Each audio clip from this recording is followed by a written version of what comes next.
Olá pessoal, tudo bem? Estou vindo aqui hoje trazer um pouco de informação para vocês sobre espécies de zooplâncton invasoras, tá? Então é uma pergunta que às vezes as pessoas me fazem, né? E resolvi trazer aqui então algumas informações a esse respeito. Não sei se vocês sabiam, mas é a segunda maior causa de perda de biodiversidade, é a introdução de espécies invasoras, né? Espécies exóticas. Só perdendo para degradação de hábitat, destruição de hábitat, que é a primeira causa de perda de biodiversidade de espécies. Então, o que é interessante saber, né, quais espécies que a gente pode encontrar e que elas são não nativas, né? As espécies que não são nativas são as espécies exóticas, são as espécies que originalmente elas têm uma ocorrência que não é a do nosso país, por exemplo. Então, ela pode ser considerada uma espécie exótica, tá? Então, o que nós temos? Nós temos aqui espécies de rotífero, por exemplo, Chelicotia bostoniensis, tá?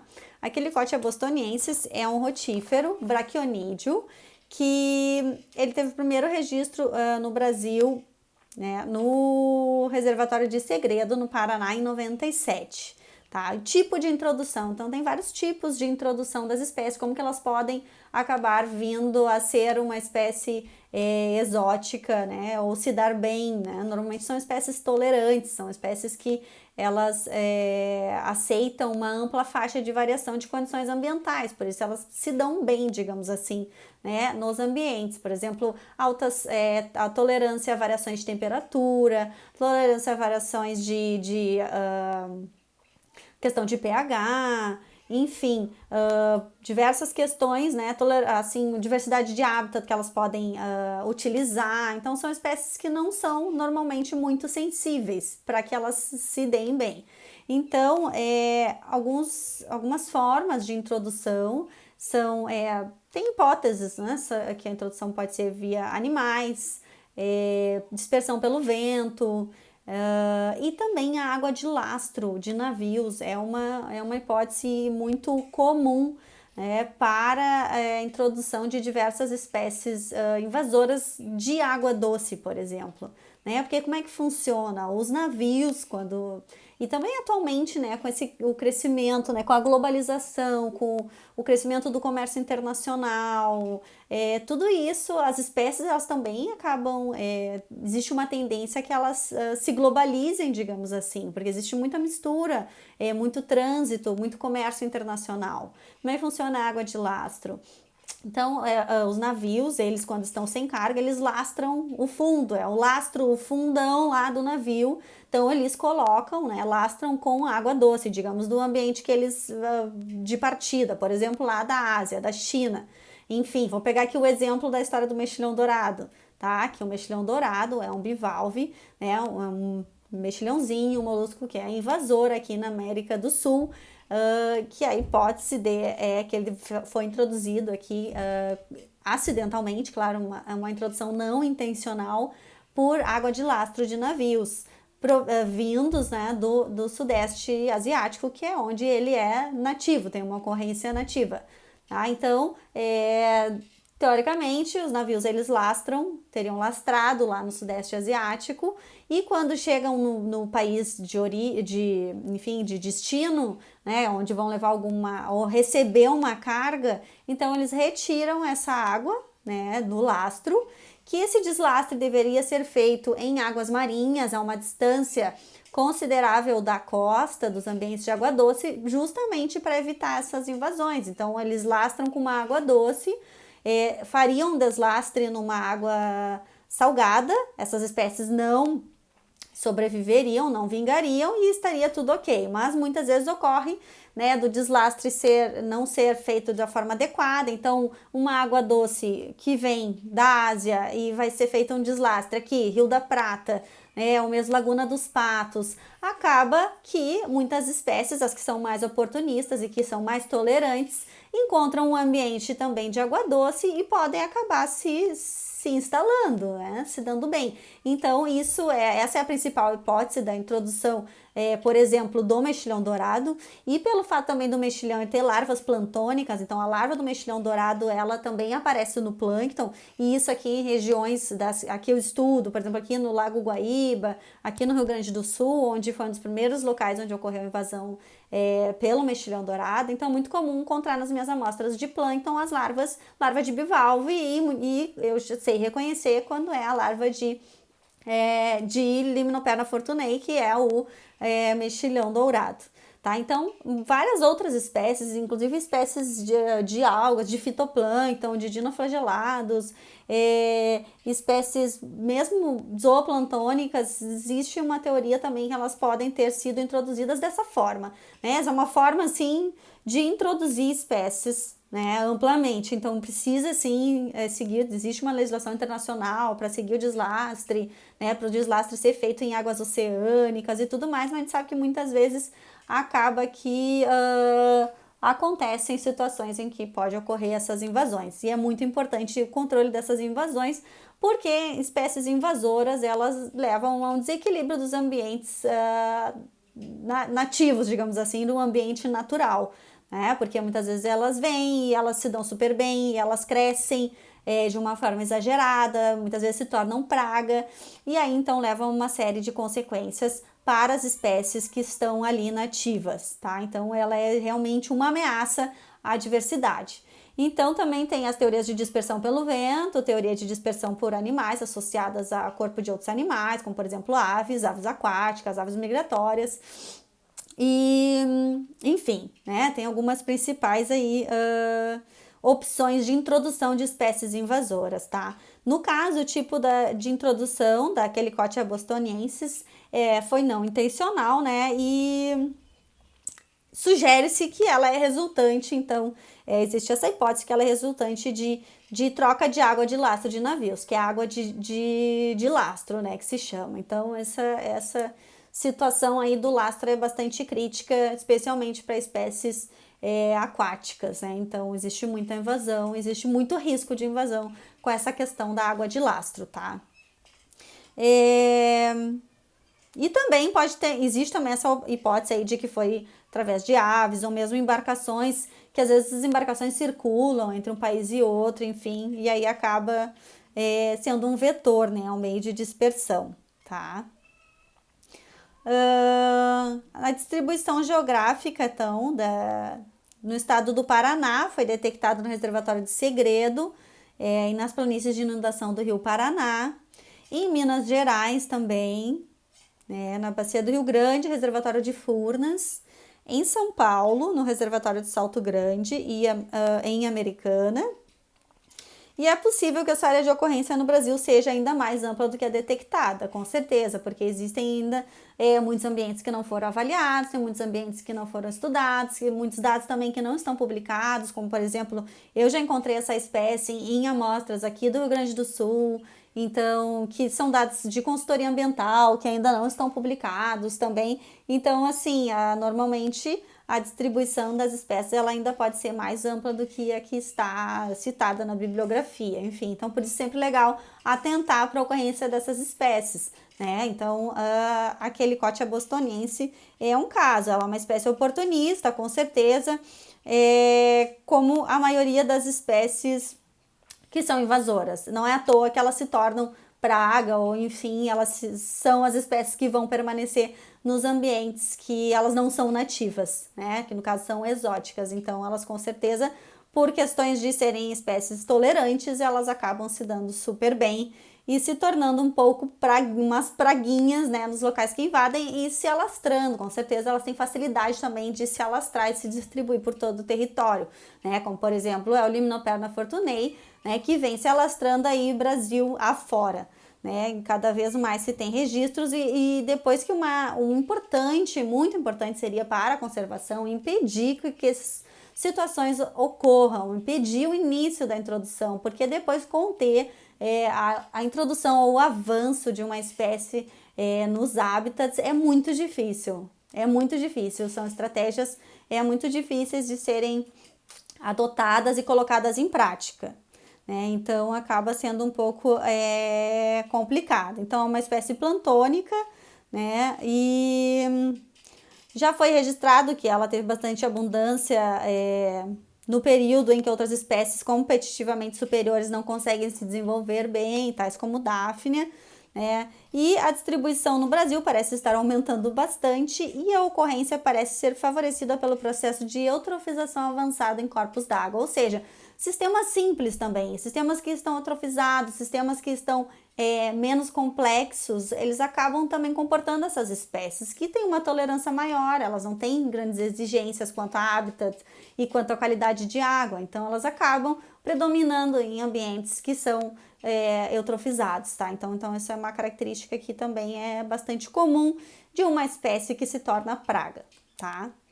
Então essa espécie aí é bastante interessante, né? Tá se distribuindo bastante, não tem impactos socioeconômicos, como por exemplo o mexilhão dourado, que tem bastante destaque na literatura, né? E mesmo nas mídias já teve bastante destaque em função da questão de ter impactos econômicos, né? Impactos que venham influenciar usinas hidrelétricas, tubulações, porque eles causam entupimentos de tubulações e encanamentos e acabam dando também, provocando um custo econômico na manutenção de hidrelétricas e companhias de saneamento e tudo mais em função dos entupimentos, porque ele começa plantônico, é um mexilhão dourado, e ele tem lá na sua fase adulta, ele tem mais ou menos esse tamanho e aí forma aglomerados gigantescos que causam entupimentos de tubulações. Por isso, então, ele tem impactos econômicos também e sociais, que não é o caso da Chelicotia bostoniensis, que é um rotífero braquionídeo, que vai passar toda a sua vida sendo um bichinho microscópico bem pequenininho, tá? Mas com certeza ela leva a alterações no ambiente, alterações ecológicas do ambiente natural onde ela ocorre, né? E é muito difícil implantar técnicas de controle, especialmente de organismos microscópicos, ou mesmo do mexilhão dourado, que tem a larva plantônica. Então, pelo fato da larva ser muito pequena, é muito difícil aplicar técnicas de controle, né, que não venham a causar um impacto em todo o ecossistema, né? Então, essas questões aí podem ser bem complicadas, então o ideal é que essas invasões não ocorram, é a prevenção das invasões. Tá? Então, o que mais que eu posso trazer aqui? Alguma outra espécie para vocês. Tá? Então, como eu já comentei, né, os bivalves, como por exemplo o mexilhão dourado, eles têm a larva plantônica, então eventualmente quem trabalha com plâncton pode encontrar essas larvas nas suas amostras, né? Então são larvas de bivalves, além do Limnoperna fortunei, que é um mexilhão dourado, ainda tem 3 espécies de corbícula, né? Que é também um mexilhãozinho pequenininho, que são espécies invasoras e que podem ser encontradas também nas nossas águas, nos nossos reservatórios, nos nossos lagos e rios, tá? Então, que eventualmente também podem ser encontradas no plâncton, nas amostras de plâncton, tá? O que mais que eu tenho aqui para vocês? Então, de rotífera, isso aí, de mexilhões que podem ser encontrados no plâncton. Então, tem o Limnoperna fortunei e as 3 espécies de corbícula, Corbícula fluminalis, Corbícula flumínea e Corbícula largilherte, tá? E aí temos o que? Temos lá cladóceros. O que temos de cladóceros? Tá? Temos a Daphnia lumholtzi, tá? É uma invasora, é um cladócero invasor, é conhecida como a pulga d'água, tá? É uma espécie exótica, detectada então em ambiente natural. Eu nunca cruzei com nenhuma Daphnia dessas nas minhas amostras, né? É muito raro encontrar Daphnia nas amostras aqui do Rio Grande do Sul e de Santa Catarina, que são amostras que eu trabalho mais, que eu costumo analisar mais, então costumo encontrar mais Seriodáphnias, que não temos problemas aí de invasão, e enfim, o que dizer sobre essa espécie, então, né, a Daphnia lumholtzi, o lugar de origem, tá? Então, a Chelicotia bostoniensis, acredita-se que, né, o local de origem dela é da América do Norte, tá? Então, a Daphnia, ela tem origem na Austrália, sudeste da Ásia e África, tá? Então, ela é nativa desses locais e aqui no Brasil ela é exótica, é uma espécie invasora, tá? Então, uma característica bastante importante que algumas espécies apresentam e que podem também trazer um benefício nessa questão da invasão e da permanência e na colonização de novos ambientes, né? É a questão dos ovos de resistência, né? Então tem ovos que apresentam dormência ou resistência e esses ovos eles ficam no ambiente, no sedimento ou mesmo em condições adversas ou também são facilmente transportados, né? São dispersados ou por vento ou associados a outros animais, como por exemplo aves, tá? Então, dáfnias, né, ou mesmo os rotíferos, eles também têm ovos de resistência, né, que podem facilitar, né, a invasão e a colonização de novos ambientes.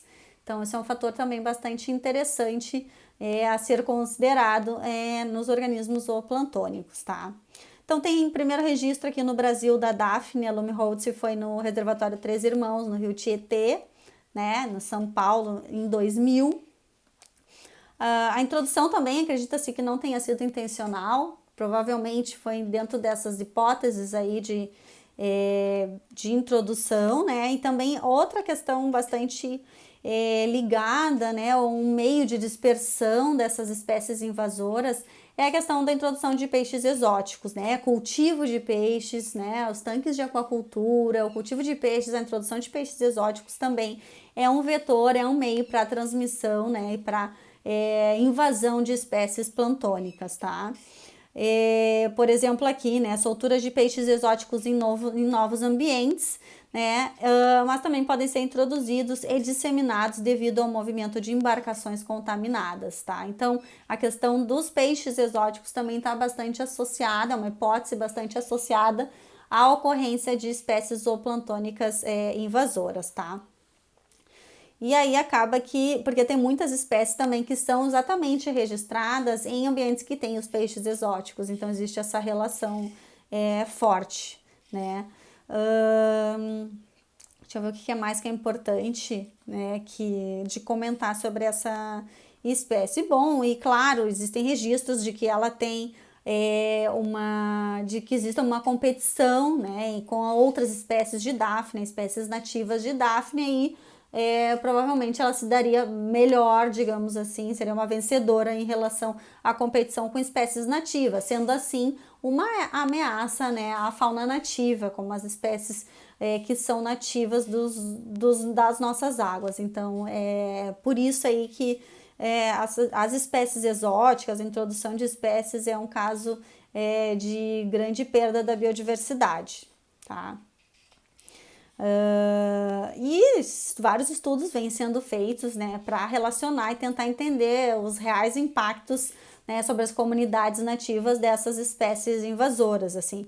Mas claro, como todos os estudos de comunidades, são estudos complexos e algumas coisas são alguns indicativos temos, mas é sabido que qualquer espécie que é não nativa, que é exótica, introduzida no ambiente natural, ela vai trazer várias consequências de desequilíbrio daquela comunidade, vai levar à perda da biodiversidade, vai levar com que o sistema se torne menos complexo e mais simples e mais eutrofizado, enfim, né? É uma série de fatores que, mesmo sem se avaliar, ou ter todos os detalhes, é sabido que é um impacto negativo, né, a introdução de espécies invasoras, tá? Então, de cladóceros temos aí a Daphne, né? Então, essa questão dos ovos de resistência é bem importante para diversas espécies, tá? E eu também trouxe uma espécie aqui para vocês de copépodo, que temos aí também copépodos invasores, que no caso, que se tem assim mais certo registrado e que é sabido que é um invasor, é o Mesociclops ogunus, tá? Então, ele é um copépode ciclopóide que ele não é nativo, ele é estabelecido nos estados de Mato Grosso do Sul, São Paulo, Minas Gerais, Paraná, Paraíba, então ele já se alastrou aí em diversos estados. Aqui no Rio Grande do Sul ou Santa Catarina ainda não registrei essa espécie, ainda não se tem registro, né, desse invasor, mas tomara que ele não se alastre, mas é sabido também que é muito difícil conter as espécies depois que elas já vêm se adaptando nos ambientes. Então, depois, uma vez invadidos, é muito difícil conter. Então, a maior força deve ser investida na prevenção, né, de invasões, na prevenção, no controle da água de lastro, né, o que puder ser feito, o controle da questão de piscicultura, de introdução de espécies exóticas, introdução para cultivo e aquacultura de espécies que não são nativas, são grandes riscos e grandes ameaças à perda da biodiversidade, tá?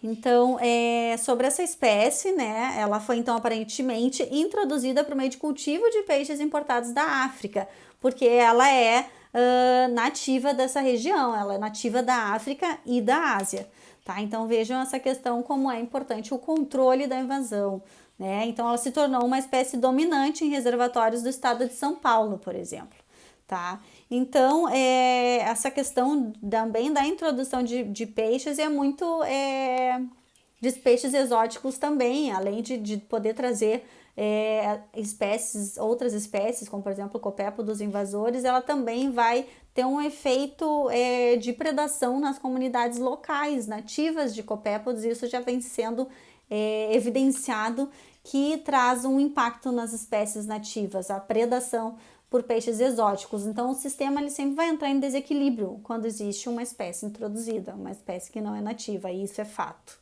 Tá, então achei bastante interessante trazer para vocês então essas questões, né, para que a gente analisando, que é uma questão que muitas vezes as pessoas também me perguntam, já recebi muitas vezes essa pergunta, e é uma questão muito interessante também para a gente atentar que mesmo o zooplâncton, né, especialmente o zooplâncton, que são espécies microscópicas, pequenas, difícil de controlar, difícil de remover de um ambiente, por exemplo, se você tem ou mesmo as larvas essa experiência com as larvas de Limnoperna fortunei, por exemplo, é difícil, não tem como você passar uma rede de 30 micrômetros no lago e remover as larvas e aí tentar remover o mexilhão. Assim mesmo, assim funciona com o zooplâncton também, é muito complicado, você não vai passar uma rede de plâncton e filtrar toda a água e remover essa espécie. Então, é muito difícil o controle, né, após a invasão. Por isso, eu retomo, né, a importância de ter ações para a prevenção,